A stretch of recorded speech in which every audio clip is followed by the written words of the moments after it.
വെഞ്ഞാറമൂട്ടിലെ കൊലപാതകത്തിൽ അഫാൻ എന്ന 23 വയസ്സുകാരൻ കൊലപ്പെടുത്തിയവരിൽ ഒരാളായ കാമുകിയായ ഫർസാനയുടെ മൃതദേഹം ഇപ്പോൾ ഫർസാനയുടെ വീട്ടിലേക്ക് ഇപ്പോൾ എത്തിച്ചിരിക്കുകയാണ്. അങ്ങനെ എല്ലാവരുടെയും മൃതദേഹങ്ങൾ ഇൻക്വസ്റ്റ് നടപടികൾ പൂർത്തിയാക്കി പോസ്റ്റ്മോർട്ടം നടപടികൾ പൂർത്തിയായ ശേഷം തിരുവനന്തപുരത്ത് നിന്നും വീടുകളിലേക്ക് എത്തിച്ചുകൊണ്ടിരിക്കുന്നു. സംസ്കാരം ഓരോ വീടുകളിലും അടിക്കടി അതിൻ്റെ സമയം ക്രമീകരിച്ചുകൊണ്ട് പള്ളികളിൽ നടന്നു വരികയാണ്. ഇപ്പോൾ ഫർസാനയുടെ മൃതദേഹമാണ് ഇപ്പോൾ വീട്ടിലേക്ക് എത്തിച്ചിരിക്കുന്നത്. അപ്രതീക്ഷിതമായിട്ടാണ് നാട്ടുകാരൊക്കെ തന്നെ നേരത്തെ പ്രതികരിച്ചുകൊണ്ടിരുന്നത്. ഫർസാനയെ സംബന്ധിച്ചോളം ആ നാട്ടിൽ ഒരു ബിരുദ വിദ്യാർത്ഥിയായി പോകുന്നു. ഒരുപാട് സ്വപ്നങ്ങളുമായി പഠിക്കാൻ വീട്ടുകാർ വിടുന്നു. അതിനുശേഷം ഇങ്ങനെ ഒരു പ്രണയത്തിലേക്ക് പോകുന്നു. പ്രണയത്തിന് ശേഷം ആ പെൺകുട്ടിയെ വീട്ടിലേക്ക് വിളിച്ചു വരുത്തിയാണ് ഇപ്പോൾ അഫാൻ കൊലപ്പെടുത്തിയത്. അങ്ങനെ നാട്ടുകാരെ സംബന്ധിച്ച് ഒരു ഗ്രാമപ്രദേശമാണ്. ആ ഗ്രാമപ്രദേശത്തെ സംബന്ധിച്ചോളം അവർക്ക് ഞെട്ടലുളവാക്കുന്ന ഒരു സംഭവമാണ്. എല്ലാ ദിവസവും ദൈനംദിനമായി കണ്ടുപരിചയമുള്ള ഫർസാന ഇപ്പോൾ ചേതനയേറ്റുകൊണ്ട് വാഹനത്തിൽ ആംബുലൻസിൽ വരുന്നതിൻ്റെ ദൃശ്യമാണ് കാണുന്നത് നമ്മൾ തത്സമയം. നാടിനെ സംബന്ധിച്ചോളം അവരുടെ ബന്ധുക്കളെ സംബന്ധിച്ചോളം സഹോദരനെ സംബന്ധിച്ചോളം ഒക്കെ തന്നെ വലിയ വിങ്ങൽ അവർ രേഖപ്പെടുത്തിയിരുന്ന അപ്രതീക്ഷിതമായിട്ടാണ് താങ്ങാനാകാത്ത സംഭവമായി മാറിയതാണ്. അവരെ ഞെട്ടലോടുകൂടി അവർ ഈ വാർത്ത കഴിഞ്ഞ ദിവസം കേട്ടു. അവർക്ക് ഉൾക്കൊള്ളാൻ കഴിയുമായിരുന്നില്ല. കാരണം ട്യൂഷൻ ക്ലാസ്സിന് പോകുന്നു എന്ന് പറഞ്ഞാണ് വീട്ടിലേക്ക് ഇറങ്ങുന്നത്. അതൊരു കൊലവിളിയായി മാറുമെന്ന് അവർ കരുതിയിരുന്നില്ല. ഈ പ്രതിയുമായിട്ടുള്ള പ്രണയബന്ധത്തെക്കുറിച്ച് നാട്ടുകാർക്കും ബന്ധുക്കൾക്കുമൊക്കെ അറിവുണ്ടായിരുന്നു. പക്ഷേ അതൊരു മരണത്തിലേക്ക്, ഒരു കൊലപാതകത്തിലേക്ക് ഉയരെടുക്കുന്ന ഒരവസ്ഥയിലേക്ക് എത്തുമെന്ന് ആ നാട്ടുകാർ ഒരിക്കലും ചിന്തിച്ചിരുന്നില്ല. അങ്ങനെ അഫാൻ്റെ ചുറ്റികയ്ക്ക് അടി കിട്ടി മാരകമായി മുറിവേറ്റ് മരണത്തിലേക്ക് വഴുതി വീണ ഫർസാന എന്ന പെൺകുട്ടിയുടെ മൃതദേഹമാണിപ്പോൾ കൊണ്ടുവരുന്നത്. ഫർസാനയുടെ വെഞ്ഞാറമൂട്ടിലെ വീട്ടിൽ നിന്നുള്ള ദൃശ്യങ്ങളാണ് കാണുന്നത്. അവിടെ പൊതുദർശനത്തിന് വെച്ച ശേഷം അല്പസമയത്തിനകം മൃതദേഹം ജുമാ മസ്ജിദിലേക്ക് കൊണ്ടുപോകും. അവിടെയാണ് സംസ്കാര ചടങ്ങുകൾ നടക്കുക. സഹോദരൻ്റെ വിങ്ങിപ്പൊട്ടുന്ന ആ കാഴ്ചകൾ, ബന്ധുക്കളുടെ കാഴ്ചകൾ ഒക്കെയും നമ്മളെ കരളലിയിപ്പിക്കുന്ന കാഴ്ചകളായിരുന്നു. അതാണ് ഫർസാനയുടെ വീട്ടിൽ നിന്ന് ഇപ്പോൾ മൃതദേഹം കൊണ്ട് വരുമ്പോഴും നാട്ടുകാരെ സംബന്ധിച്ചോളം അവരൊക്കെ വളരെ അപ്സെറ്റായിട്ട് അവർക്കിത് അംഗീകരിക്കാൻ കഴിയുന്നില്ല. അങ്ങനെ ബിരുദ വിദ്യാർത്ഥിയായിട്ട് അഞ്ചൽ സെൻറ്റ് ജോൺസ് കോളേജിൽ പഠിച്ചുകൊണ്ടിരിക്കുന്ന ആ പെൺകുട്ടിയാണ് ഇപ്പോൾ മരണത്തിന് ഒരു കാമുകൻ്റെ കയ്യാൽ ഉയരെടുക്കുന്ന അവസ്ഥയിലേക്ക് എത്തിച്ചേതനയേറ്റ ശരീരവുമായി ഇപ്പോൾ മൃതദേഹം തിരുവനന്തപുരം മെഡിക്കൽ കോളേജിൽ പോസ്റ്റ്മോർട്ടം നടപടികളൊക്കെ പൂർത്തിയാക്കിയ ശേഷം അന്വേഷണ ഉദ്യോഗസ്ഥരൊക്കെ തന്നെയാണ് ഇപ്പോൾ മൃതദേഹം ബന്ധുക്കളുടെയൊക്കെ സാന്നിധ്യത്തിൽ ഫർസാനയുടെ വീട്ടുമുറ്റത്തേക്ക് എത്തിയിരിക്കുന്നു. അവിടെ കുറച്ചു നേരം പൊതുദർശനത്തിനുള്ള ക്രമീകരണം ഒരുക്കിയിട്ടുണ്ട്. അതിനുശേഷമായിരിക്കും മൃതദേഹം 4 മണിയോടുകൂടി അടുപ്പിച്ച് ജുമാ മസ്ജിദിലേക്ക് സംസ്കാര ചടങ്ങിനായി മാറ്റുക.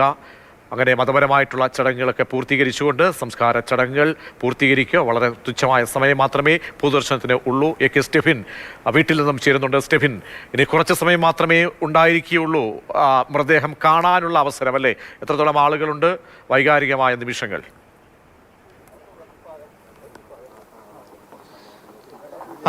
തീർച്ചയായിട്ടും അതിവൈകാരികമായ നിമിഷങ്ങളാണ് യഥാർത്ഥത്തിൽ വെഞ്ഞാറമൂട് പുത്തൂരിലെ ഫർസാനയുടെ വീട്ടിൽ കാണാൻ കഴിയുന്നത്. കാരണം ഇന്നലെ ഈ വീട്ടിൽ നിന്ന് ഇറങ്ങിപ്പോയ ഫർസാന ഇങ്ങനെ ഒരു തിരിച്ചുവരവ് ഫർസാനയ്ക്ക് ഉണ്ടാകുമെന്നുള്ള കാര്യം വിശ്വസിക്കുന്നതിന് വേണ്ടി, അത് ഉൾക്കൊള്ളുന്നതിന് വേണ്ടി ഇപ്പോഴും ഈ കുടുംബാംഗങ്ങൾക്കും നാട്ടുകാർക്കൊന്നും കഴിഞ്ഞിട്ടില്ല എന്നുള്ളതാണ് ഏറ്റവും പ്രധാനപ്പെട്ട ഒരു കാര്യം. പക്ഷേ എങ്കിലും ആ യാഥാർത്ഥ്യത്തെ അവർ ഉൾക്കൊള്ളുകയാണ്.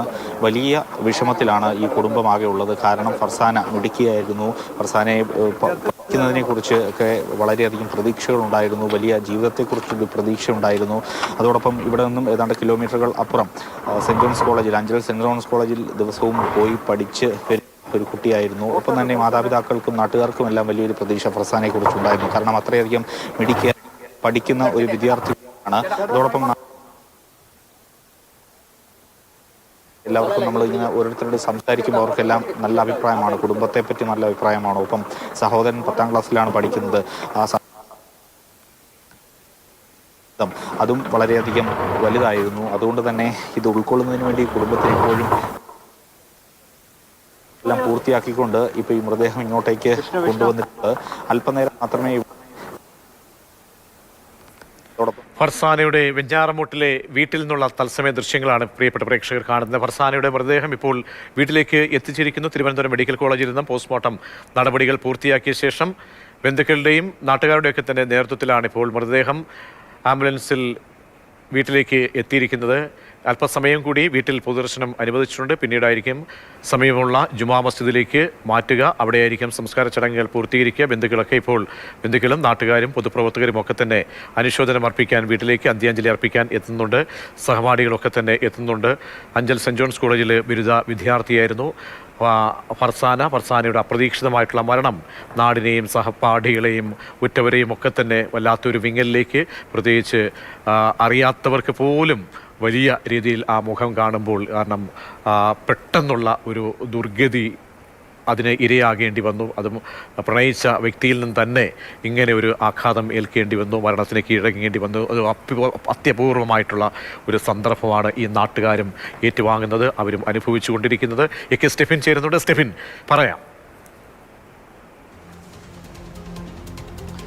പ്രതീക്ഷ തീർച്ചയായിട്ടും ആളുകൾ, ഈ നാട്ടുകാർ, ചെറിയൊരു ഗ്രാമപ്രദേശമാണ്, അതുകൊണ്ട് തന്നെ പരമാവധി ആളുകൾ ഇങ്ങോട്ടേക്ക് ഒഴുകി എത്തുന്ന കാഴ്ച. കാരണം അതൊരു ആ രീതിയിലുള്ളൊരു മരണം കൂടിയാണ്. കാരണം അവർക്കൊന്നും ഉൾക്കൊള്ളാൻ വേണ്ടി കഴിയുന്നില്ല. ഒപ്പം തന്നെ മിടുക്കിയായി പഠിച്ചു വന്നിരുന്നൊരു കുട്ടിയാണ്. ഈ സമീപത്തുള്ള സ്കൂളിലും അതോടൊപ്പം തന്നെ അഞ്ചൽ സെൻറ് ജോൺസ് കോളേജിലുമൊക്കെയാണ് പഠിച്ചു വന്നിരുന്നത്. അതുകൊണ്ട് തന്നെ വിദ്യാർത്ഥികൾ, സഹപാഠികൾ, അതോടൊപ്പം ബന്ധുക്കൾ എല്ലാവരും ഇങ്ങോട്ടേക്ക് എത്തുന്നു. ഇനി ഇവിടെ നിന്നും അല്പസമയത്തിനകം തന്നെ ചിറയൻ കീഴിലേക്ക്, അവിടുത്തെ ജുമാ മസ്ജിദിലേക്കും അതിനുശേഷം അവിടെയുള്ള ഖബർസ്ഥാനിലേക്കുമാണ് കൊണ്ടുപോകുന്നത്. അപ്പോൾ ഓരോരുത്തർക്കും കാണുന്നതിന് വേണ്ടി ഒരു അവസരം ഒരുക്കുക എന്നുള്ളത് വലിയൊരു പ്രതിസന്ധിയായി തന്നെ തുടരുന്നു. കാരണം അത്രയധികം ആളുകൾ, നമുക്ക് ആ ദൃശ്യങ്ങൾ കാണാൻ കഴിയും, അത്രയധികം ആളുകൾ ഇവിടെ തടിച്ചു കൂടിയിട്ടുണ്ട്. പ്രത്യേകിച്ചും ഞാൻ നേരത്തെ സൂചിപ്പിച്ചതുപോലെ തന്നെ ഫർസാനയും അതോടൊപ്പം അനിയനും തമ്മിൽ വലിയൊരു ആത്മബന്ധം ഉണ്ടായിരുന്നു. അനിയൻ്റെ സുഹൃത്തുക്കൾ ഇവിടെയുണ്ട്, ബന്ധുക്കൾ ഇവിടെയുണ്ട്. നമ്മൾ ഈ കാണുന്നതൊക്കെ ഫർസാനയുടെയും അതോടൊപ്പം സഹോദരൻ്റെയും ഒക്കെ കൂടെ പഠിക്കുന്ന കുട്ടികളെ എല്ലാമാണ് നമ്മൾ കാണുന്നത്. അവരെല്ലാം കരഞ്ഞുകൊണ്ട് വീടിന് പുറത്തേക്ക്, ആ ചേതനയേറ്റ ശരീരം കണ്ടതിന് ശേഷം വീടിന് പുറത്തേക്ക് വരുന്ന കാഴ്ചകളാണ് കാണുന്നത്. ഇപ്പോഴും ഒരു വലിയ ജനക്കൂട്ടം ഇവിടെ ഫർസാനെ അവസാനമായി ഒന്ന് കാണുന്നതിന് വേണ്ടി ഇവിടെ തടിച്ചു കൂടിയിട്ടുണ്ട്. പ്രത്യേകിച്ചും ഇന്നലെ ഈ ഉച്ച സമയത്ത് ഈ വീട്ടിൽ നിന്നും പോകുമ്പോൾ ഇങ്ങനെ ഒരു തിരിച്ചുവരവ് ഈ കുട്ടി പ്രതീക്ഷിച്ചിട്ടുണ്ടാവില്ല. കാരണം സാധാരണഗതിയിൽ അവർ അഫ്ഫാനുമായി കൂടിക്കാഴ്ച നടത്താറുണ്ടായിരുന്നു, സ്ഥിരമായി പല സ്ഥലങ്ങളിൽ വെച്ച് കാണാറുണ്ടായിരുന്നു, ആ വീട്ടിലേക്ക് പോകുമായിരുന്നു. പക്ഷെ അപ്പോഴും ഇങ്ങനെ ഒരു ചതി, ഇങ്ങനെ ഒരു കൊലപാതകത്തിലേക്കുള്ള ഒരു ആസൂത്രണം അത് അഫ്ഫാനിൽ നിന്നുണ്ടാകുമെന്നുള്ള കാര്യം ഫർസാനയ്ക്കും അറിവില്ലായിരുന്നു. അതോടൊപ്പം ഈ കാണുന്ന വീട്ടിലും ഈ പരിസരത്തും ഈ പ്രതിയായിട്ടുള്ള അഫ്ഫാൻ നിരന്തരം വരാറുണ്ടായിരുന്നു. ഇതിന് സമീപത്ത് പ്രതിക്ക് പല സുഹൃത്തുക്കളുണ്ട്, അവരെ കാണുന്നതിനും ഫർസാനെ കാണുന്നതിനുമൊക്കെയായി ഇങ്ങോട്ടേക്ക് വരാറുണ്ടായിരുന്നു എന്നുള്ളതാണ് നമുക്ക് മനസ്സിലാക്കാൻ കഴിയുന്നത്. ഒപ്പം ഫർസാനെ പോലും കൊലപ്പെടുത്താനുള്ള ആ ഒരു മാനസിക നിലയിലേക്ക് പ്രതി എങ്ങനെ എത്തി എന്നുള്ളതിനാണ് ഇനി ഏറ്റവും പ്രധാനമായും ഉത്തരം ലഭിക്കേണ്ടത്. വിശദമായ ഒരു ചോദ്യം ചെയ്യൽ അതിനാവശ്യമാണ്. പ്രതി ഈ ഘട്ടത്തിൽ ഏതായാലും പോലീസിനോട് നല്ല രീതിയിൽ സഹകരിക്കുന്നില്ല എന്നുള്ളതാണ് നമുക്ക് ഈ ഘട്ടത്തിൽ മനസ്സിലാക്കാൻ കഴിയുക. അതോടൊപ്പം നാളെ ഒരുപക്ഷെ കസ്റ്റഡിയിലൊക്കെ വാങ്ങി വീണ്ടും ചോദ്യം ചെയ്ത് കൂടുതൽ കാര്യങ്ങൾ ഇനി പോലീസിനെ സംബന്ധിച്ചിടത്തോളം അറിയേണ്ടതുണ്ട്. അതോടൊപ്പം തന്നെ അതീവ ഗുരുതരാവസ്ഥയിൽ വെഞ്ഞാറമൂട് സ്വകാര്യ ആശുപത്രിയിലാണ് ഷെമി തുടരുന്നത്. ഷെമിയുടെ മൊഴിയെടുപ്പ് ഈ കേസുമായി ബന്ധപ്പെട്ട് അതിനിർണായകമാണ്. അതുകൊണ്ട് തന്നെ ആ കാര്യങ്ങളിലേക്കൊക്കെ ആയിരിക്കും പോലീസിനി ഇന്നത്തെ ദിവസം കഴിഞ്ഞു കഴിഞ്ഞാൽ കടക്കാൻ പോകുന്നത്. ഇപ്പോഴും ജനത്തിരക്ക് ഒഴിഞ്ഞിട്ടില്ല, നമുക്ക് ആ ദൃശ്യങ്ങളിൽ കാണാം. ഇപ്പോഴും ആ ഇടവഴിയിലൂടെ ആളുകൾ ഇങ്ങോട്ടേക്ക് ഒഴുകിയെത്തുന്നു. ഫർസാനെ അവസാനമായി ഒന്ന് കാണുന്നതിന് വേണ്ടി, ഒരു നോക്ക് കാണുന്നതിന് വേണ്ടി ഒഴുകിയെത്തുന്ന കാഴ്ചയാണ് നമുക്കിപ്പോഴും കാണാൻ കഴിയുന്നത്. ഈ വീട്ടിൽ ഇവർ ഇങ്ങോട്ടേക്ക് താമസം മാറിയിട്ട് കുറച്ച് വർഷങ്ങളെ ആയിട്ടുള്ളൂ. ഈ അച്ഛൻ്റെ വീട് ചിറയൻകീഴ്, അമ്മയുടെ വീട് വെഞ്ഞാറമൂടാണ്. ഇവർ ഇങ്ങോട്ടേക്ക് താമസം മാറി കുറച്ച് വർഷങ്ങൾ മാത്രം.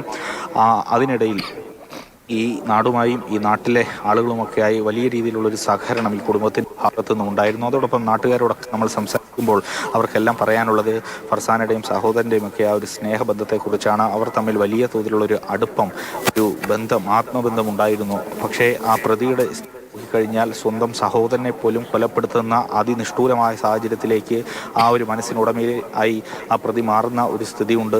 പക്ഷേ ഇവിടെ ആ സഹോദരനും അതോടൊപ്പം ബന്ധുക്കൾക്കും സഹോദരൻ്റെ കൂടെയുള്ളവർക്കുമെല്ലാം ഇപ്പോഴും ആ കണ്ണീർ തോർന്നിട്ടില്ല എന്നുള്ളതാണ് ഏറ്റവും പ്രധാനപ്പെട്ട കാര്യം. ഇപ്പോൾ ആളുകൾ കണ്ട് മുന്നോട്ട് സ്ത്രീകളുടെ എല്ലാം മുഖത്ത് ആ വിഷമം നമുക്ക് കാണാൻ കഴിയും. അതോടൊപ്പം ബന്ധുക്കൾ, യാതൊരു തരത്തിലും നേരിയ പരിചയമെങ്കിലുമുള്ള ആളുകൾക്ക് പോലും ആ ഒരു ദുഃഖം അടക്കാനാവാത്ത ഒരു കാഴ്ചയാണ്. അവരുടെ എല്ലാം മുഖത്ത് അത്തരത്തിലുള്ളൊരു വിഷമം, ദുഃഖം തളം കെട്ടി നിൽക്കുന്ന ഒരു കാഴ്ചയാണ് നമുക്ക് കാണുവാൻ കഴിയുന്നത്. അല്പസമയത്തിനും തന്നെ ഈ വീട്ടിലെ പൊതു ദർശനം പൂർത്തിയാക്കി ഇവിടെ നിന്ന് മൃതദേഹം ചിറയൻ കീഴിലേക്ക് കൊണ്ടുപോകും. എ.കെ. സ്റ്റെഫിനാണ് ദുഃഖകരമായിട്ടുള്ള അന്തരീക്ഷത്തിൽ ആ കുടുംബത്തിൻ്റെ വേദന പങ്കുവെച്ചുകൊണ്ടിരിക്കുന്നത്. ഫർസാനയുടെ മൃതദേഹം അല്പസമയം മുമ്പാണ് വീട്ടിലേക്ക് എത്തിച്ചിരിക്കുന്നത്. വെഞ്ഞാറമൂട്ടിലെ ഫർസാനയുടെ വസതിയിൽ വീട്ടിൽ അല്പസമയം കൂടി പൊതുദർശനത്തിനുള്ള സമയമുണ്ട്. അവിടെയാണ് ഇപ്പോൾ സഹപാഠികളൊക്കെ തന്നെ, ഉറ്റവരൊക്കെ തന്നെയും നാട്ടുകാരൊക്കെ തന്നെ ഈ വാർത്ത അറിഞ്ഞത് മുതൽ ഇന്നലെ തന്നെ ആ വീട്ടിലേക്ക് എത്തുന്നുണ്ടായിരുന്നു. അപ്രതീക്ഷിതമായി ആ വീടിനെ സംബന്ധിച്ചോളം ഒരു മരണവാർത്ത നാടിനെ സംബന്ധിച്ചോളം കേൾക്കേണ്ടി വരികയാണ്. ഫർസാനയെ സ്നേഹിച്ചു, ഫർസാനയ്ക്ക് വേണ്ടി അല്ലെങ്കിൽ വിവാഹവുമായി ബന്ധപ്പെട്ട് എതിർപ്പുകൾ ഉയർത്തിയതിനെ തുടർന്നാണ് കൊലപാതകം എന്ന ഒരു കാരണം കൂടി ഇതിൽ സംശയിക്കപ്പെടുന്നു. ആ പ്രതിയിൽ നിന്നുള്ള മൊഴികളുമൊക്കെ ചേർത്ത് വായിക്കുമ്പോൾ നമുക്ക് അങ്ങനെ മനസ്സിലാക്കേണ്ടി വരുന്നു. അപ്പോൾ ഫർസാന അവിടെ വളരെ പ്രധാനപ്പെട്ട ഒരു ഘടകമായി മാറിയിട്ടുണ്ട്. ഫർസാനയെ കൂടി പക്ഷേ സ്നേഹിച്ച പെൺകുട്ടിയെ കൂടി എല്ലാവരെയും തല്ലി കൊലപ്പെടുത്തുക എന്നത് സംബന്ധിച്ച് അവിടെ ആ വീട്ടിലെ ഒരു കഥാപാത്രമായി അവിടുത്തെ ഇത്രയും മരണപ്പെട്ട ആളുകളുടെ പട്ടികയിലേക്ക് ഈ പെൺകുട്ടി കൂടി വരുന്നു. അതുകൊണ്ടാണ് ഈ നാടിനെ സംബന്ധിച്ചോളം വലിയൊരു ആശ്ചര്യമായി അത് മാറുകയും ചെയ്യുന്നത്. നാട്ടുകാരെ സംബന്ധിച്ചോളം അത് താങ്ങാൻ കഴിയുന്നില്ല, ആർക്കും താങ്ങാൻ കഴിയാത്ത അവസ്ഥയാണ്. മലയാളികൾക്കൊക്കെ തന്നെ ആ മുഖം അത്ര പെട്ടെന്ന് മായാത്ത രീതിയിൽ ബിരുദ വിദ്യാർത്ഥിയാണ്, ചെറുപ്രായമാണ്, നല്ല രീതിയിൽ പഠിക്കുന്ന ഒരു പെൺകുട്ടി കൂടിയാണ്. അപ്പോൾ നാടൻ ഗ്രാമപ്രദേശങ്ങളാണ്. ഇവിടെയൊക്കെ തന്നെ അഞ്ചൽ സെൻറ് ജോൺസ് കോളേജിൽ പോയി പഠിച്ചിട്ട് വരുന്ന ദിവസങ്ങൾ അതൊക്കെ കൂട്ടുകാരെ സംബന്ധിച്ചോളം അവർക്കിടയിലുള്ള ഒരു പെൺകുട്ടിക്ക് ഏൽക്കേണ്ടി വന്ന ഈ ദുർഗതി അവർക്കും താങ്ങാൻ കഴിയാത്ത ഒരു സ്ഥിതിയാണ്. അപ്പോൾ സംസ്കാര ചടങ്ങുകളിലേക്ക് അല്പസമയത്തിനകം തന്നെ കടക്കും. ഫർസാനയുടെ മൃതദേഹം ഇപ്പോൾ വീട്ടിലേക്ക് എത്തിച്ചിരിക്കുകയാണ്. ഇപ്പോൾ ഈ സംഭവവുമായി ബന്ധപ്പെട്ട് പലതരത്തിലുള്ള സംശയങ്ങളൊക്കെ തന്നെ പുറത്തേക്ക് വന്നുകൊണ്ടേയിരിക്കുകയാണ്. അതിൽ പ്രധാനപ്പെട്ടത് എന്തിനു വേണ്ടിയാണ് ഈ പ്രതി കൊലപാതകം നടത്തിയത്, അതിനിഷ്ഠൂരമായ രീതിയിൽ ഉറ്റവരുടെ ഉയിര് തല്ലി ഉറ്റവരെ കൊലപ്പെടുത്തിയത്, ചുറ്റിയേക്കടിച്ച് കൊലപ്പെടുത്തിയത് എന്തിനു വേണ്ടിയാണ് എന്നാണ് വളരെ പ്രധാനപ്പെട്ട ചോദ്യം. തീർച്ചയായും ഇത് സംബന്ധിച്ച് കേരളത്തിലെ എല്ലാവർക്കും ആ സംഭവം അറിയാവുന്ന കെട്ടറിഞ്ഞ ആളുകൾക്കൊക്കെ തന്നെ അപലപിക്കാനുണ്ട്. അപലപിക്കുന്നതിനൊപ്പം തന്നെ ഈ കൗമാരപ്രായം 23 വയസ്സ് മാത്രമേ ഉള്ളൂ, എന്തിനു വേണ്ടി കുറ്റകൃത്യം, എന്തെങ്കിലും സമ്മർദ്ദങ്ങൾ ബാഹ്യമായിട്ടുണ്ടോ, ഇതൊക്കെ ഒരുപാട് മാതാപിതാക്കളെ സംബന്ധിച്ചോളം നമ്മളെയൊക്കെ സംബന്ധിച്ചോളം അതിശയോക്തിയും ഒക്കെ ഉണ്ടാക്കുന്ന ഒരു സംഭവമായി ഈ കുറ്റകൃത്യം മാറുമ്പോൾ നിങ്ങൾക്കൊക്കെ വിളിച്ച് നിങ്ങളുടെ അഭിപ്രായങ്ങൾ അറിയിക്കാം. ഒപ്പം ഈ മേഖലയിൽ അന്വേഷണവുമായി ബന്ധപ്പെട്ടൊക്കെ ജില്ലയിൽ പ്രവർത്തിച്ചിരുന്ന റിട്ടയർഡ് പോലീസ് ഉദ്യോഗസ്ഥൻ ഡി അശോകൻ, ഒപ്പം തന്നെ നമ്മോടൊപ്പം ഡോക്ടർ മോഹൻ റോയ് മാനസികാരോഗ്യ വിദഗ്ധൻ കൂടി നമ്മോടൊപ്പം ചേരും. ശ്രീ ഡി അശോകൻ, താങ്കൾ ഈ ജില്ലയിൽ ഒരുപാട് വർഷക്കാലം സേവനമനുഷ്ഠിച്ച പോലീസ് ഉദ്യോഗസ്ഥനാണ്. അപ്പോൾ ഈ കേസ് കേൾക്കുമ്പോൾ പ്രതിയിലെ മൊഴി പ്രധാനപ്പെട്ടതായി വരുമ്പോൾ ഇങ്ങനെ തല്ലിക്കെടുത്തി ഇത്രയും ആളുകളെ ഉറ്റവരെ കൊല്ലുമ്പോൾ ഈ പ്രതിയുടെ പൂർവ്വകാല പശ്ചാത്തലം, സാധാരണഗതിയിൽ ക്രിമിനൽ പശ്ചാത്തലമൊക്കെ ഉള്ളവരായിരിക്കണം. പക്ഷേ നമുക്ക് ആ നാട്ടുമായി അന്വേഷിക്കുമ്പോൾ അവിടുത്തെ ജമാഅത്ത് കമ്മിറ്റി വളരെ പ്രധാനപ്പെട്ട ഒരു സംവിധാനമാണല്ലോ, അവരോടൊക്കെ അന്വേഷിക്കുമ്പോൾ ഇങ്ങനെ ഒരു കുറ്റകൃത്യമോ അല്ലെങ്കിൽ ഉള്ളിൽ സൂക്ഷിക്കുന്ന അല്ലെങ്കിൽ മറ്റേതെങ്കിലും ഒരു മാനസികാവസ്ഥയിൽ പ്രകടിപ്പിക്കാത്ത ഒരു വ്യക്തിയാണ് ഈ പ്രതി എന്നാണ് പറയുന്നത്. താങ്കൾക്ക് ഇതിൻ്റെ ഒരു ക്രൈം സീനൊക്കെ ഉള്ളിലേക്ക് വരുമ്പോൾ എന്താണ് തോന്നുന്നത്? നമ്മുടെ പ്രിയപ്പെട്ട പ്രതീഷ് കൈപ്പള്ളി ഇപ്പം ചോദിച്ച ചോദ്യത്തിൽ തന്നെ പോലീസിൻ്റെ കണ്ടെത്തലുകളുടെ ആവശ്യമായ പോയിന്റുകളിലേക്ക് പോവുകയാണ്. ഒന്ന്, അതായത് എന്തിന് കൊല ചെയ്തു എന്നുള്ളതാണ്. അതായത് ഈ കുട്ടിക്ക്, ഈ പറഞ്ഞ അഫാൻ എന്ന് പറയുന്ന കുട്ടിക്ക് ക്രിമിനൽ ബാക്ക്ഗ്രൗണ്ട് ഇല്ല, കൊലപാതകം അല്ലെങ്കിൽ അതുപോലുള്ള ഒരു കാര്യത്തിലുള്ള ഒരു പെറ്റി കേസ് പോലും ഇത്രയും കാലമായിട്ടും ഇല്ല. ഇങ്ങനെ ഒരു ബാക്ക്ഗ്രൗണ്ടിൽ ജനിച്ച് വളർന്ന് ഈ കുട്ടിക്ക് എന്തുകൊണ്ട് ഇത്രയും പേരെ കൊലപ്പെടുത്തുവാനുള്ള ഒരു മാനസികാവസ്ഥ വന്നു? ഇതിന് ഞാൻ കണ്ടെത്തുന്ന 1-2 പോയിന്റുകളുണ്ട്. പുള്ളി യഥാർത്ഥത്തിൽ നമ്മളെ സിഗ്മണ്ട് ഫ്രോയിഡ് പറഞ്ഞ കണക്ക് ഫ്രസ്ട്രേഷൻ എന്ന് പറയുന്നൊരു മാനസിക ഇതുണ്ട്, അതായത് വിഷാദ രോഗം എന്ന് നമ്മൾ മലയാളത്തിൽ പറയും. ഇത് ഈ കുട്ടിയെ പിടിപെട്ടു എന്നാണ് എൻ്റെ ഒബ്സർവേഷനിൽ എനിക്ക് മനസ്സിലാക്കാൻ കഴിഞ്ഞ കാര്യം. വെച്ചാൽ അവർ ക്രിമിനൽ ബാക്ക്ഗ്രൗണ്ട് ഇല്ല, ആ കുട്ടിക്ക് വേറെ ഒരു ദുശ്ശീലങ്ങളില്ല. ഈ നേരത്തെ പറഞ്ഞ കണക്ക് ഡ്രഗ്സ് അഡിക്ഷനൊക്കെ ഉണ്ടെന്നൊക്കെ ആരൊക്കെ പറഞ്ഞെങ്കിലും വ്യക്തമായ തെളിവില്ല. അതിന് ബ്ലഡൊക്കെ സാമ്പിൾ എടുത്ത് കൊടുത്തിട്ടുണ്ട്. അത് റിസൾട്ട് വരുമ്പോൾ മാത്രമേ, ഇപ്പോൾ IG നേരത്തെ വന്ന് നമ്മുടെ IG പറഞ്ഞതാണല്ലോ, അങ്ങനെ ഒരു ചാൻസും ഇല്ല. അങ്ങനെ വരുമ്പോൾ എനിക്ക് ആ ഫ്രസ്ട്രേഷൻ എങ്ങനെ ഉണ്ടായി, അതാണ് ഒരു പ്രധാന പോയിന്റ്, പോലീസ് കണ്ടെത്തേണ്ട ഒരു പ്രധാന പോയിന്റ്. എന്തെന്ന് പറഞ്ഞാൽ, ആദ്യ ഫ്രസ്ട്രേഷൻ എന്ന് പറഞ്ഞാൽ ഈ കുട്ടിയുടെ ഉമ്മ ക്യാൻസർ രോഗിയായിട്ട് വളരെയധികം വളരെ ഒരു പോയിന്റ് ഞാൻ ആദ്യം പിടിക്കുകയാണ്, അത് പ്രേക്ഷകരിലേക്ക് ഞാൻ അറിയിക്കണം. ഇപ്പോൾ ശ്രീ അശോകൻ ഒന്ന് തുടരുക. മനോജ് കുമാർ കോട്ടയത്ത് നിന്നും ഒരു പ്രേക്ഷകൻ നമ്മോടൊപ്പം ചേരുന്നുണ്ട്. മനോജ്, പറഞ്ഞോളൂ. സാറേ, അതെ, ഞാൻ 2 പെൺകുട്ടികളുടെ അച്ഛനാണ്. അപ്പോൾ നമ്മൾ മനസ്സിലാക്കേണ്ട കാര്യം ഒരു സുപ്രഭാതത്തിൽ ഇപ്പോൾ ഈ കുട്ടി സംഭവിച്ച് നമ്മൾ ന്യൂസും പ്രകാരം അറിഞ്ഞ പ്രകാരം നമ്മൾ ട്യൂഷന് പോവാന്നും പറഞ്ഞ ഈ കുട്ടി ഫർസാന പറഞ്ഞ കുട്ടി പോയത് മനസ്സിലായില്ലേ? അതായത് നമ്മൾ വളരെയധികം കഷ്ടപ്പെട്ട് കുട്ടികളെ വളർത്തി ഒരു പ്രായമായി കഴിയുമ്പോഴത്തേക്ക് 1 മാസം അല്ലെങ്കിൽ 2 മാസം പരിചയപ്പെട്ട ആൾക്കാരുടെ കൂടെ ഇങ്ങനെ പോകുമ്പോൾ അപ്പോൾ അവർ ഏതു തരത്തിലുള്ള ആൾക്കാരാണെന്ന് പോലും തിരിച്ചറിയാൻ മേലാത്ത കുട്ടികൾ ഇങ്ങനെ പോകുന്നു. അപ്പം അവർക്ക് ഇതുപോലുള്ള കാര്യങ്ങൾ സംഭവിക്കുന്ന സ്വാഭാവികമല്ലേ? ശരി, തീർച്ചയായും മനോജ് കുമാർ അദ്ദേഹത്തിന്റെ അഭിപ്രായം പറയുകയാണ്. കോട്ടയത്ത് നിന്ന് വിളിച്ച് ഡി അശോകൻ തുടരാം. അപ്പോൾ താങ്കൾ പറഞ്ഞ ഫ്രസ്ട്രേഷൻസിന്റെ കാരണം അതിലേക്കാണ് ഇനി നമ്മൾക്ക് പോകേണ്ടത്. അതെ, ഞാൻ കാണുന്ന ഫസ്റ്റ് കാരണം ഈ 23 വയസ്സുള്ള ചെറുപ്പക്കാരനാണ്. അത് തെറ്റില്ലാത്ത സാമ്പത്തിക നല്ല ബാക്ക്ഗ്രൗണ്ടിൽ വളർന്നു വന്ന കുട്ടിയാണ്. ആദ്യം കുട്ടിയുടെ അമ്മയ്ക്ക്, അതായത് ഉമ്മയ്ക്ക് ക്യാൻസർ രോഗമായി ചികിത്സയിലായി. അത് അവരെ സാമ്പത്തികമായി ബുദ്ധിമുട്ടി.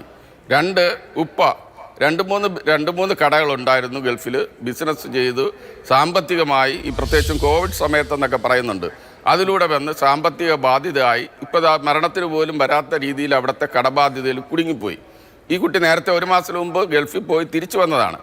അപ്പോഴാണ് ഈ മാനസികമായ ഒരു ചെറിയ പ്രശ്നം വരുന്നത്. 3 പറയുന്നത് ഈ കുട്ടി ഈ പറഞ്ഞ ഒരു പെൺകുട്ടിയായിട്ടുള്ള ഒരു അറ്റാച്ച്മെൻറ്റ് വരുന്നു.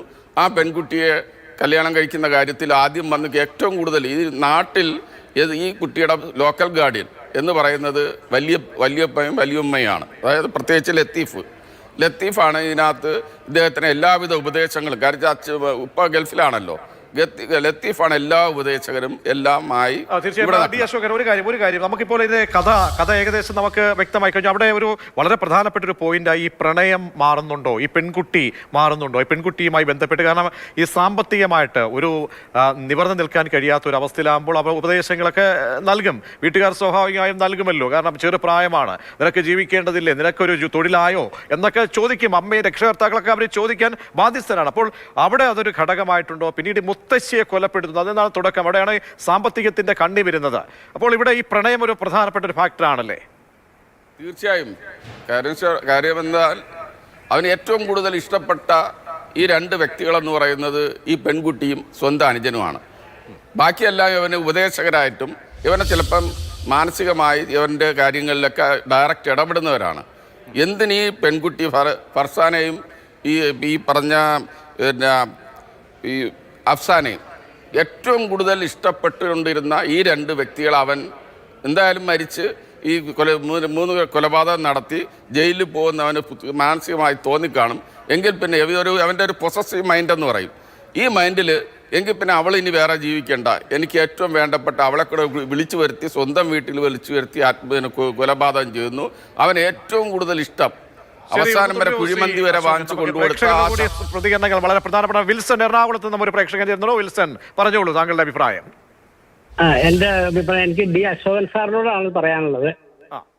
അതായത് ഈ പോലീസ് സ്റ്റേഷനിൽ ചെന്നിട്ട് വിഷം കഴിച്ചു എന്ന് ഞാൻ വായിച്ചു. അതിനുള്ള സാഹചര്യം എങ്ങനെ കിട്ടിയെന്നുള്ളതാണ്. ഹലോ, എനിക്ക് അശോകൻ സാറിനോടാണ് സംസാരിക്കാനുള്ളത്. പോലീസ് സ്റ്റേഷനിൽ ചെന്നിട്ട് വിഷം കഴിച്ചു എന്നുള്ളതാണ് അറിഞ്ഞത്. ഹലോ, കേൾക്കുന്നുണ്ടോ? കേൾക്കുന്നുണ്ട്. പോലീസ് സ്റ്റേഷനിൽ ചെന്നിട്ട് വിഷം കഴിച്ചു എന്നുള്ളതാണ് നമ്മൾ മാധ്യമങ്ങളിലൂടെ അറിഞ്ഞത്. അതെങ്ങനെയാണ് സാഹചര്യം? അതായത് അതിന് ആൻസർ ഇതാണ്. ഇവൻ യഥാർത്ഥത്തിൽ കൊലപ്പെടുത്താൻ ശ്രമിച്ചതും എല്ലാം 6 പേരാണ്, ഉമ്മ ഉൾപ്പെടെ. പക്ഷെ 5 പേരെ മരിച്ചുള്ളൂ. ഒരാളിപ്പം ഗോകുലം മെഡിക്കൽ കോളേജിൽ കിടക്കുന്നുണ്ട്, അത് സീരിയസ് ആയിട്ട്, സ്വന്തം ഉമ്മ. ഇവൻ നേരെ പോകുന്നു, കരുതിനി അവന് വേറെ മാർഗമില്ല. പോലീസ് സ്റ്റേഷനിൽ ചെല്ലുന്നു, വിഷം കഴിച്ചു എന്ന് പറയുന്നു. ഉടൻ തന്നെ പോലീസ് മെഡിക്കൽ കോളേജ് ഹോസ്പിറ്റലിലേക്ക് മാറ്റുന്നു. പോലീസിൻ്റെ ഈ മെഡിക്കൽ ബോർഡിലും സർവൈലൻസിലും എഴുതുന്നു. കാര്യം വെച്ചാൽ പിന്നെ അവൻ്റെ മാത്രമേ ഉള്ളൂ, ബാക്കിയുള്ള ഒരു തെളിവുകളും പോലീസിന് പിന്നെ കിട്ടേ ഉള്ളൂ. അതുകൊണ്ട് ഇവൻ എത്രയും പെട്ടെന്ന് ആശുപത്രിയിലെത്തി ബാക്കി ചികിത്സ കൊടുത്ത് ഇവൻ്റെ ജീവൻ രക്ഷപ്പെടുത്തി എടുത്താൽ മാത്രമേ പോലീസ് കേസിൻ്റെ തുടർന്നുള്ള അന്വേഷണത്തിൻ്റെ തെളിവുകൾ നമുക്ക് കിട്ടുള്ളൂ. ഇന്ന് തന്നെ കാലത്ത് ഒരു മജിസ്ട്രേറ്റ്, നമ്മുടെ തിരുവനന്തപുരത്തുള്ള ഒരു മജിസ്ട്രേറ്റ് അദ്ദേഹത്തിൻ്റെ അടുത്ത് പോയി ഈ പറഞ്ഞ ഈ അഫാൻ്റെ അടുത്ത് പോയി ഡൈൻ ഡിക്ലറേഷൻ റെക്കോർഡ് ചെയ്തതായിട്ടാണ് ഞാൻ അറിഞ്ഞത്. ആ ഡൈൻ ഡിക്ലറേഷനിൽ അവൻ കുറച്ചുകൂടെ കാര്യങ്ങൾ പറഞ്ഞിട്ടുണ്ടാവും. പക്ഷേ ഈ പറഞ്ഞ പോലെ ഈ നിങ്ങളുടെ സംശയിച്ച പോലെ ഈ പോലീസ് സ്റ്റേഷനിൽ ചെന്നിങ്ങനെ ഒരാൾ പറഞ്ഞ എത്രയും പെട്ടെന്ന് ഇവനെ വിഷം കഴിച്ചു എന്ന് പറഞ്ഞത് കൊണ്ടാണ് ഹോസ്പിറ്റലൈസ് ചെയ്തത്.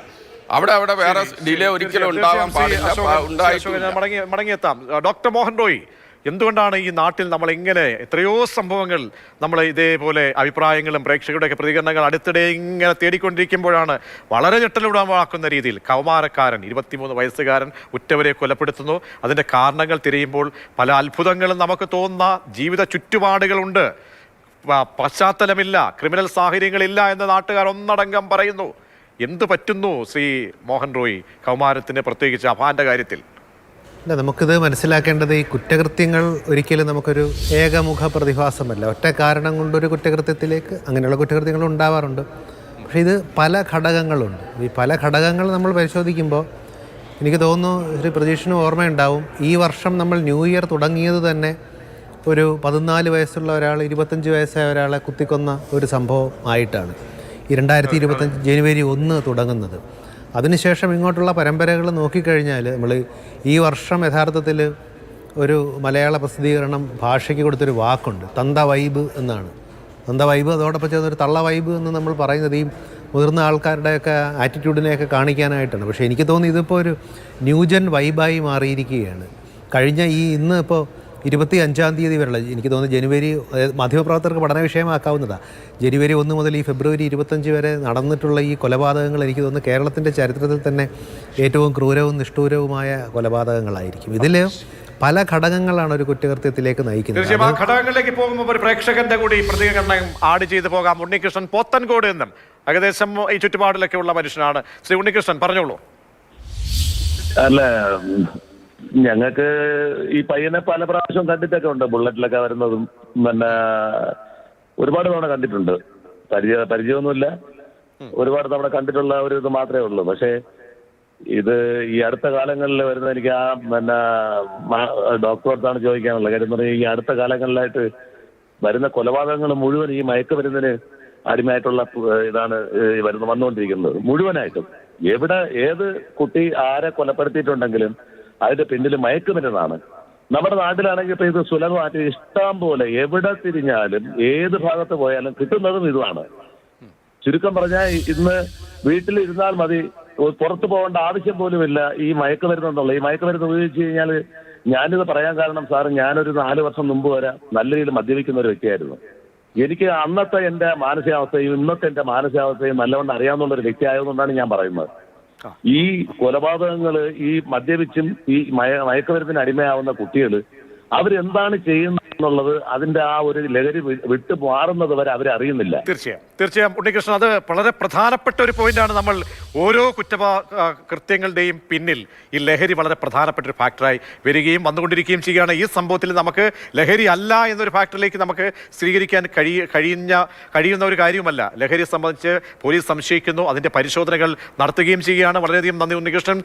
ഡോക്ടർ മോഹൻ റോയ്, അപ്പോൾ ഈ സിറ്റുവേഷനിൽ ഇന്നത്തെ ക്രൈമിൽ ആ ലഹരി ഒരു കാരണമായി മാറാനുള്ള സാധ്യത ഉണ്ടോ? താങ്കളിപ്പോൾ മെഡിക്കൽ കോളേജുമായിട്ട് ബന്ധപ്പെട്ട് നിൽക്കുന്ന വ്യക്തിയാണല്ലോ. ഇപ്പോൾ വിശദമായ പരിശോധനാ റിപ്പോർട്ടൊക്കെ വരേണ്ടതാണ്. അപ്പോൾ പ്രഥമ ദൃഷ്ടിയ ഈ വ്യക്തിയുടെ മാനസികാവസ്ഥയും ഈ ലഹരി എന്ന നമ്മൾ സംശയിക്കപ്പെടുന്ന ഘടകങ്ങളുമായി ചേർത്ത് വായിച്ചാൽ, പ്രതീഷ്, അദ്ദേഹം ലൈനിലുണ്ടെങ്കിൽ അദ്ദേഹത്തിന് എത്ര പ്രായമായി എന്നൊന്ന് ചോദിക്കാമോ? അദ്ദേഹം ലൈനിൽ നിന്ന് പോയോ?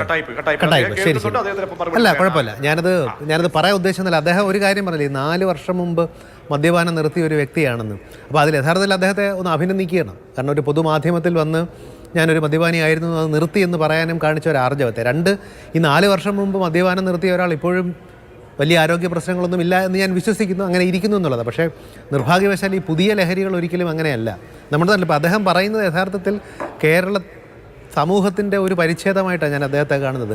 അദ്ദേഹത്തിൻ്റെ സ്ഥലത്തുൾപ്പെടെ ലഹരി സർവ്വവ്യാപിയായിരിക്കുന്നു എന്നുള്ളതാണ്. അത് സ്വാഭാവികമായിട്ടും ഈ ഒരു കേസിൽ ഇപ്പോൾ കുറ്റാരോപിതൻ ലഹരി ഉപയോഗിച്ചില്ല എന്ന് പറയുന്നുണ്ടെങ്കിലും പോലീസ് അതിൻ്റെ പരിശോധനകളിലേക്ക് കടന്നേക്കാം, തീർച്ചയായിട്ടും കടക്കുകയും വേണം. അപ്പോൾ ഈ ലഹരി നമ്മുടെ നാട്ടിലെ ഒരു വലിയ വില്ലനായി മാറിയിരിക്കുകയാണ്. ലഹരി കുറ്റകൃത്യങ്ങളിലേക്ക് പല രീതി. ഡോക്ടർ മോഹൻ റോയ് ചോദിക്കട്ടെ, നമ്മുടെ അനുജനെ നമ്മളൊക്കെ എല്ലാ മനുഷ്യന്മാരും അനുജന്മാരെ ഒക്കെ ചേർത്ത് പിടിക്കുന്നത്, അവനെ ജ്യേഷ്ഠൻ എന്ന് പറയുമ്പോൾ കുട്ടിക്കാലം മുതൽ അവന് വേണ്ടുന്ന ഓമനത്വം നൽകി അവനെ അങ്ങനെ മാറോട് ചേർത്ത് അമ്മയുടെ അസാന്നിധ്യത്തിലൊക്കെ ചേർക്കുന്ന ഒരു ജ്യേഷ്ഠൻ, അങ്ങനെയാണ് ഈ അനുജനോടും ഉണ്ടായിരുന്ന സ്നേഹമെന്നാണ് ഞാൻ മനസ്സിലാക്കുന്നത്. അപ്പോൾ അങ്ങനെയുള്ള ഒരു അനുജനെ ചുറ്റിക്ക് തല്ലി, അതും അവന് മരിക്കുന്നതിന് മുമ്പ് ഇഷ്ടപ്പെട്ട കുഴിമന്തി വാങ്ങിക്കൊടുത്തു. അപ്പോൾ എന്ത് മാനസികാവസ്ഥയായിരിക്കാം അത്? അല്ല, എനിക്ക് തോന്നുന്നു ശ്രീ പ്രജീഷ്, അത് ഞാൻ മനസ്സിലാക്കിയെടുത്തോളം ഈ കുറ്റാരോപിതൻ ഈ കുഞ്ഞിനോട് ആ രീതിയിൽ തന്നെയാണ് പെരുമാറിയിരുന്നതെന്നും ഒരു അച്ഛൻ്റെ വാത്സല്യമൊക്കെ അദ്ദേഹം കാണിച്ചിരുന്നു എന്നുമുള്ള റിപ്പോർട്ടുകളും ഒരു ഭാഗത്ത് വരുന്നുണ്ട്. അതുകൊണ്ട് തന്നെയാണ് നാം ഈ ആലോചിക്കുന്ന ലഹരി ഉൾപ്പെടെയുള്ള കാര്യങ്ങളെക്കുറിച്ച് നമുക്ക് സംശയം വരേണ്ടത്. നമുക്കറിയാവുന്നതുപോലെ ഈ ലഹരി ഉപയോഗിച്ച് കഴിഞ്ഞാൽ പിന്നെ ഒരു കുറച്ച് സമയത്തേക്ക് എന്താണ് സംഭവിക്കുന്നതെന്ന് പോലും അവർക്കറിയില്ല. നമ്മൾ ഈ അദ്ദേഹം മദ്യം ഉപയോഗിച്ച ഒരാളാണ്. മദ്യം ഉപയോഗിച്ച് കഴിഞ്ഞാൽ പോലും നമുക്കറിയാവുന്ന പോലെ ചില സന്ദർഭങ്ങളിൽ മദ്യം ഉപയോഗിച്ചതിൻ്റെ ഒരു പ്രത്യേക ഘട്ടത്തിലൊക്കെ അവരെന്താണ് ചെയ്യുന്നതെന്ന് അവർക്ക് പോലും അറിയാതെ ഇരിക്കുകയും പിന്നെ തിരിച്ച് വന്നു കഴിഞ്ഞ് നിങ്ങളിതൊക്കെ ചെയ്തു എന്ന് പറഞ്ഞാൽ അവർക്ക് പോലും വിശ്വസിക്കാൻ പറ്റാത്ത ചില കാര്യങ്ങൾ അവർ ചെയ്യാറുണ്ട്. മദ്യത്തിൻ്റെ ഒരു ലഹരിയുടെ പ്രത്യേക ഘട്ടം നമ്മളതിനെ ബ്ലാക്ക് ഔട്ട് എന്നൊക്കെ പറയാറുണ്ട്. മറ്റ് ഇപ്പോൾ ലഭിക്കുന്ന സുലഭമായ ഇത്തരം ലഹരികളിൽ എന്തൊക്കെയാണ് ഇവർ കലർത്തുന്നതെന്നോ എന്താണ് ഇതിൻ്റെ അനന്തരഫലമെന്നോ ഒന്നും ആർക്കും അറിയില്ല. അപ്പോൾ ഇത്തരത്തിൽ ലഹരി ഉപയോഗിച്ചുകൊണ്ടുള്ള കുറ്റകൃത്യങ്ങൾ വളരെ വ്യാപകമാണ് കേരളത്തിൽ. അത് തീർച്ചയായിട്ടും നമ്മൾ കർമ്മപദ്ധതി എന്ന് പറയുന്നുണ്ടെങ്കിലും അത് എത്രത്തോളം ഫലപ്രദമാണ് എന്നുള്ളത് നമുക്ക് ആലോചിക്കേണ്ടതുണ്ട്. ശരിക്കും ഒരു സാമൂഹ്യ പിന്തുണയോടുകൂടി ഇപ്പോൾ നമ്മളെ വിളിച്ച ഈ വ്യക്തിയോട് ചോദിച്ചാൽ അദ്ദേഹത്തിൻ്റെ സ്ഥലത്ത് ഇതിൻ്റെ ഏജൻറ്റന്മാരാരാണെന്നും എന്താണ് സംഭവിക്കുന്നതെന്നും നമുക്കറിയാമെങ്കിൽ എനിക്കിപ്പോൾ തോന്നി വരുന്നൊരു സംശയം, അത്തരത്തിലൊക്കെ ഒരു സ്ഥലത്ത് ഇത്തരം സുലഭമായി ലഹരി വിൽക്കപ്പെടുമ്പോൾ അവിടുത്തെ തദ്ദേശ സ്വയംഭരണ സ്ഥാപനത്തിൻ്റെ പ്രതിനിധികളും മറ്റുള്ളവർക്കും ഒന്നും ഇതറിയാൻ സാധിക്കുന്നില്ലേ? അതറിയാൻ സാധിക്കുന്നില്ലെങ്കിൽ നമ്മുടെ സംവിധാനങ്ങളുടെ ഡോക്ടർ മോഹൻ റോയ് സ്വബോധത്തോടുകൂടി ഇതൊക്കെ എങ്ങനെ ചെയ്യാൻ കഴിയുമോ അല്ലെങ്കിൽ എന്തെങ്കിലും ബാഹ്യമായിട്ടുള്ള മറ്റെന്തെങ്കിലും പ്രേരക ഘടകങ്ങളുണ്ടോ? ഇതൊക്കെ പരിശോധിക്കേണ്ട മഹാസംഭവമായി വലിയൊരു കൊലപാതകമായി ഇത് മാറുന്നുണ്ട്. ഒരു ഇടവേള എടുത്ത ശേഷം നമുക്ക് അതിഥികളിലേക്ക് തിരികെ എത്താം. വെഞ്ഞാറമൂട്ടിലെ കൂട്ടക്കൊലപാതകം സൂചിപ്പിക്കുന്നത് എന്തൊക്കെയാണ് അതിൻ്റെ വിവിധ വശങ്ങൾ ഉത്കണ്ഠപ്പെടുത്തുന്നതെന്നാണ് നമ്മൾ പരിശോധിക്കുന്നത്. ഇപ്പോൾ കരുനാഗപ്പള്ളിയിൽ നിന്ന് സന്ദീപ് എന്ന പ്രേക്ഷകൻ ചേരുന്നുണ്ട്. സന്ദീപ്, താങ്കൾക്ക് പറയാനുള്ളത്? നമസ്കാരം. ചാനൽ കണ്ടോണ്ടിരിക്കുകയായിരുന്നു. നമ്മൾ ഇപ്പോൾ ഈ ലഹരിയുടെ കാര്യങ്ങൾ പറയുമ്പോഴും ഇന്ന് ഇറങ്ങുന്ന സിനിമകളും കൂടെ ഒന്ന് നോക്കണം. കാര്യം എന്ന് പറഞ്ഞു കഴിഞ്ഞാൽ മുൻകാലങ്ങളിൽ, അതായത് ഈ OTT പ്ലാറ്റ്ഫോമുകൾ വരുന്നതിന് മുമ്പ് ഈ A സർട്ടിഫൈഡ്, അതായത് ഒരുപാട് വയലൻസ് ഉള്ള പടങ്ങളൊക്കെ A സർട്ടിഫൈഡ് ആണ്, അല്ലെങ്കിൽ ഒരുപാട് മയക്കുമരുന്ന് ഇതേപോലുള്ള കാര്യങ്ങളൊക്കെ വരുന്ന A സർട്ടിഫൈഡ് പടങ്ങളാണ്. അപ്പൊ ഈ പടങ്ങൾക്ക് പലപ്പോഴും ഈ സാറ്റലൈറ്റ് ചാനലുകളിൽ, അതായത് നമ്മുടെ ഈ നോർമൽ കേബിൾ ചാനലുകളിൽ പ്രദർശിപ്പിക്കാൻ കഴിയത്തില്ലായിരുന്നു. അതുകൊണ്ട് തന്നെ ഈ തിയേറ്ററിൽ പ്രദർശിപ്പിച്ചു കഴിഞ്ഞാൽ അത് പ്രേക്ഷകരിൽ, പ്രത്യേകിച്ച് 18 വയസ്സ് താഴെയുള്ള കുട്ടികളിൽ എത്തുന്ന ആ ഒരു സാഹചര്യം വളരെ കുറവായിരുന്നു. പ്രത്യേകിച്ച് TV ചാനലുകളിലൂടെ ഒരു രീതിയിലും എത്തത്തില്ല. എന്നാൽ ഈ OTT വന്നതിന് ശേഷം ഇതേപോലുള്ള വയലൻസ് പടങ്ങൾ, പ്രത്യേകിച്ച് A സർട്ടിഫിക്കറ്റ് ഉള്ള വയലൻസ് പടങ്ങൾ, പ്രത്യേകിച്ച് മയക്കുമരുന്നിനെ പ്രോത്സാഹിപ്പിക്കുന്ന പടങ്ങൾ, ഇതെല്ലാം വന്നതിന് ശേഷം ഈ പറയുന്ന പോലെ OTT-ലും വരുന്നുണ്ട്. ഇത് കുട്ടികളിലേക്ക് വളരെ വേഗത്തിലെത്തും. മുൻകാലങ്ങളിൽ ഇത് കുട്ടികളിലേക്ക് എത്താൻ, പ്രത്യേകിച്ച് ഒരു 15 വയസ്സ് താഴെയുള്ള കുട്ടികളിലെത്താൻ വളരെയധികം പാടായിരുന്നു. പക്ഷെ ഇന്ന് അത് മാറി OTT വഴി കുട്ടികളിൽ ഇതെത്തി ഇതിനെ ഒരു ആരാധിക്കുന്ന ഒരു രീതി വന്നിട്ടുണ്ട്. സോ ബേസിക്കലി എങ്ങനെയാണോ ഈ പറയുന്ന സാറ്റലൈറ്റ് ചാനലുകളെ ഈ കാര്യങ്ങൾ റെസ്ട്രിക്ട് ചെയ്യുന്നത്, അതുപോലെ ഈ OTT-ലും ഈ കാര്യങ്ങൾ ഒരു റെസ്ട്രിക്ഷൻ വന്നിരുന്നെങ്കിൽ ഈ പറയുന്ന പോലെ അറ്റ്ലീസ്റ്റ് ലോങ് ടൈമിലെങ്കിലും ഇതിനൊരു മെച്ചം ഉണ്ടാവും. പിന്നെ അതിന്റെ കൂട്ടത്തിലൊരു കാര്യം, ഏറ്റവും ആദ്യം വിളിച്ചൊരു സുഹൃത്ത് പറഞ്ഞു, 2 കുട്ടികൾ തമ്മിൽ ഇഷ്ടപ്പെടുന്നു, ആ ഇഷ്ടപ്പെടുന്നത് കൊണ്ടാണ് ഇത് സംഭവിച്ചത്, അപ്പൊ അതില് അവരെ അർഹതപ്പെട്ടതാണ് എന്നുള്ള രീതിയിൽ പറഞ്ഞു. ഇതേപോലുള്ള മനോവൈകല്യമുള്ള മനുഷ്യന്മാര് ഈ തീർച്ചയായും ഞാൻ ശ്രീ സന്ദീപ് വളരെ പ്രധാനപ്പെട്ട ഒരു പോയിന്റാണ്. കാരണം ഒരുപക്ഷെ നമ്മളൊക്കെ പ്രതീക്ഷിച്ചിരുന്ന പോയിന്റാണ് താങ്കൾ പങ്കുവച്ചത്. വളരെയധികം നന്ദി സന്ദീപ്. 2 പേരിലേക്ക് കൂടി നമ്മുടെ അതിഥികളിലേക്ക് പോകുന്നു. ശ്രീ അശോകൻ ഒപ്പം ശ്രീ മോഹൻ റോയും വളരെ പ്രധാനപ്പെട്ട നിങ്ങൾ പറയേണ്ട ഒരു പോയിന്റാണ് അദ്ദേഹം ഉയർത്തിയത്. കാരണം അടുത്തിടെ ഇറങ്ങിയ സിനിമകൾ, ഉദാഹരണമായിട്ട് മാർക്കോ അല്ലെങ്കിൽ പണി, 2 സിനിമകളുണ്ട്. ഈ മാർക്കോ A സർട്ടിഫിക്കറ്റ് ആണ്. ഞാനത് സിനിമ തിയേറ്ററിൽ കാണാൻ ചെല്ലുമ്പോൾ എനിക്കുണ്ടായ അനുഭവം എന്താണ്, മറ്റ് 10ഉം 12ഉം വയസ്സുള്ള പിള്ളേരും അവിടെ വരികയാണ്, കുട്ടികളെ കൊണ്ട് മാതാപിതാക്കൾ എത്തുകയാണ്, ആരും തടയുന്നില്ല. അപ്പോൾ അതൊരു ഫാക്ടർ. പിന്നീട് ഈ പറഞ്ഞതുപോലെ OTT-ലേക്ക് എത്തുകയാണ്, എല്ലാവർക്കും കാണാം, ഏത് കുട്ടികൾക്കും കാണാം. അപ്പോൾ ഇത്തരം സിനിമകൾ പോലും ഇത്തരം കുറ്റകൃത്യങ്ങൾക്ക് പ്രേരണാ ഘടകങ്ങളായി മാറുന്നുണ്ടോ ശ്രീ അശോകൻ? ഈ ക്രൈമിൻ്റെ സീനുകൾ, ക്രൈം തിരഞ്ഞെടുക്കുന്ന രീതി, അത് കമ്മിറ്റ് ചെയ്യുന്ന ആ പ്രോസസ്സ്, ഇതൊക്കെ തോന്നുമ്പോൾ തീർച്ചയായും എന്നെ വിളിച്ച നമ്മുടെ ഒരു വിളിച്ചല്ലോ ഫോണിൽ, പ്രേക്ഷകൻ വിളിച്ചത് കരുനാഗപ്പള്ളിയിൽ നിന്നാണ്. ഞാൻ എൻ്റെ തുടക്കം തന്നെ കരുനാഗപ്പള്ളി SI ആയിട്ടാണ്. അന്നത്തെ കാലത്തൊക്കെ അവിടെ നിന്ന് ഈ NDPS-ൻ്റെ പിടിക്കുന്നത് വെറും കഞ്ചാവ് മാത്രമാണ്. അത്യാവശ്യം കഞ്ചാവ് കേസുകളൊക്കെ അവിടെ ഉള്ളൊരു സ്ഥലമാണ്. പക്ഷേ 2000-ൽ ഞാൻ കോവളത്ത് സബ് ഇൻസ്പെക്ടറായി വരുമ്പോൾ സ്വഭാവം അങ്ങ് മാറി. കഞ്ചാവ് എന്ന് പറഞ്ഞാൽ ഒരു ഔട്ട് ഓഫ് ഫാഷനും അന്ന് ബ്രൗൺ ഷുഗർ ആയിരുന്നു പ്രധാനപ്പെട്ട ഡ്രഗ്സിൻ്റെ ഒരു പ്രധാന കാര്യം. ഇപ്പം അതും പോയി. ഇപ്പം വരുന്നത് MDMA പോലുള്ള സിന്തറ്റിക് ഡ്രഗ്സാണ്. അതാണ് ഈ കുട്ടികളുടെ ഒരു ഭ്രാന്ത് രീതിയിലേക്ക് പോകുന്നത്. ഇപ്പം നമ്മുടെ അഫാൻ അങ്ങനെ ഒരു സിന്തറ്റിക് ഡ്രഗ്സായ MDMA പോലുള്ള സിന്തറ്റിക് ഡ്രഗ്സ് ഉപയോഗിച്ചിട്ടുണ്ട് എന്ന് ഇതുവരെയും തെളിഞ്ഞിട്ടില്ല. പക്ഷേ ബ്ലഡ് സാമ്പിൾ എടുത്തു, ഫോറൻസിക്കാർ അതിൻ്റെ റിസൾട്ട് വരുന്നതുവരെ നമുക്ക് തൽക്കാലം വെയിറ്റ് ചെയ്യേണ്ടി വരും. അത് ആണെങ്കിൽ ഈ അഫാൻ തന്നെ പറഞ്ഞത് കഴിഞ്ഞ 1 മാസമായി ഞാൻ നല്ല മദ്യപിക്കാറുണ്ടെന്ന്.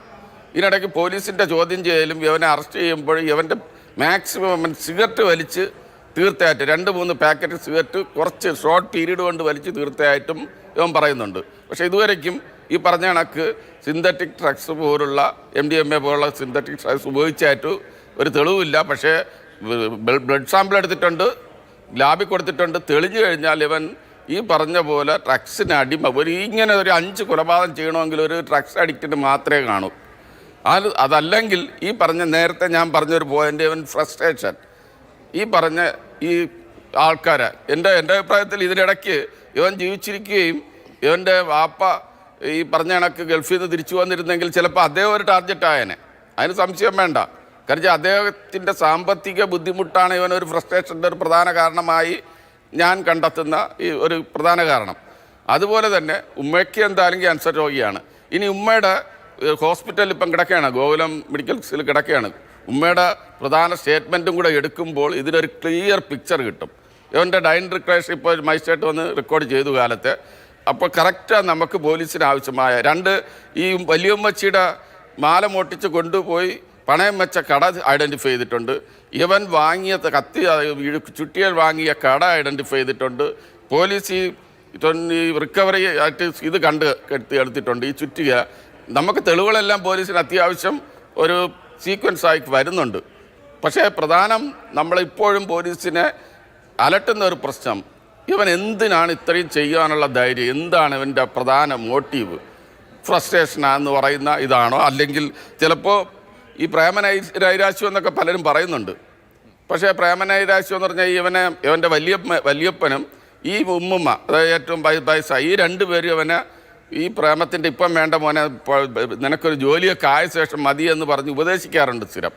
അങ്ങനെ പോലീസിൻ്റെ അന്വേഷണത്തിലും പൂർണ്ണമായും ബോധ്യപ്പെട്ടു. ചിലപ്പം അതുമായിരിക്കും അവനൊരു പ്രധാനത്തിൻ്റെ ഈ മാനസികമായ ഒരു ചലനം വരാനുള്ള പ്രധാന കാരണം. ബേസിക്കലി ശ്രീ അശോകൻ വളരെ പ്രധാനപ്പെട്ടത് ശ്രീ മോഹൻ റോയി ആ ചോദ്യത്തിനൊരു നമ്മൾ ഉത്തരം കിട്ടിയിട്ടില്ല. അതായത് ഈ സിനിമകൾ പറഞ്ഞുവല്ലോ, അടുത്തിടെ ഇറങ്ങിയ സിനിമകൾ ഉണ്ടാക്കുന്ന വളരെ ഒരു പക്ഷേ നമുക്കൊരിക്കലും ജസ്റ്റിഫൈ ചെയ്യാൻ കഴിയാത്ത രീതിയിൽ വയലൻസ് അങ്ങേയറ്റം ബാധിക്കുകയാണ്.